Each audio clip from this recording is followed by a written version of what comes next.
રાજકોટ મહાનગરપાલિકાની 72 બેઠકો માટે આજે મતદાન પ્રક્રિયા ચાલી રહી છે। શહેરના વિવિધ મતદાન મથકો પર હાલ ધીમે ધીમે મતદાન થઈ રહ્યું છે, પરંતુ સમય જતાં મતદારોની સંખ્યામાં વધારો થવાની શક્યતા છે। રાજ્યસભાના સાંસદ રામભાઈ મોકરિયા પોતાના પરિવાર સાથે મતદાન કરવા માટે પહોંચ્યા હતા। મતદાન બાદ તેમણે જણાવ્યું કે આ માત્ર સ્થાનિક ચૂંટણી નહીં, પરંતુ રાજ્ય અને દેશના વિકાસ માટેનું મહત્વપૂર્ણ મતદાન છે। તેમણે ઉમેર્યું કે લોકો ઉત્સાહપૂર્વક મતદાન કરી રહ્યા છે અને સમગ્ર શહેરમાં સારો માહોલ જોવા મળી રહ્યો છે। પ્રશાસન દ્વારા પણ શાંતિપૂર્ણ અને સુવ્યવસ્થિત મતદાન સુનિશ્ચિત કરવા માટે પૂરતી વ્યવસ્થા કરવામાં આવી છે।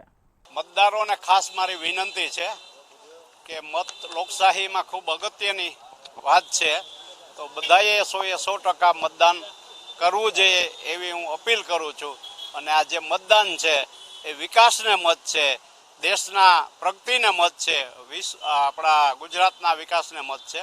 દરેક લોકોએ લોકશાહીમાં મતદાન કરવું જોઈએ અને શક્ય હોય 100% મતદાન થાય, જેથી બધા જ લોકો લોકશાહીમાં આ પર્વમાં ભાગ લઈ શકે અને સાચો નેતા, સાચો કેન્ડિડેટ કે સાચો ઉમેદવાર ચૂંટી શકે। માહોલ ખૂબ સારો છે અને જોરદાર વોટિંગ થઈ રહ્યું છે, ખૂબ વધુ વોટિંગ થઈ જશે।